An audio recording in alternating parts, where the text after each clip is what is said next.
Welcome to Guide Guru. We hope this video helps. You sign in and go straight to the account settings to trigger verification. This isn't optional, it's the action that starts the process.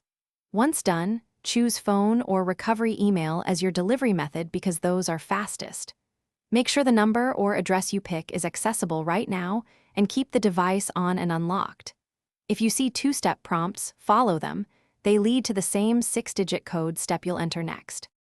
You should request the code and wait patiently. Sometimes SMS can take a minute or two. When it arrives, type the 6-digit code exactly as shown. Once entered, the site validates it and links the verification to your account. If the code is rejected, try again or choose a different delivery method. For example, select call instead of SMS or use backup codes previously saved. Also consider using an authenticator app. You finalize by confirming the verification and immediately updating recovery options so this doesn't recur. Add an additional phone or email if possible. If you get blocked or can't receive codes, use the account recovery form and supply as much detail as you can. Last password, when you created the account, device is used because that speeds automated verification.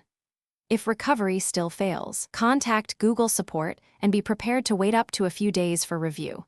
Meanwhile, don't attempt repeated guesses that could lock things longer.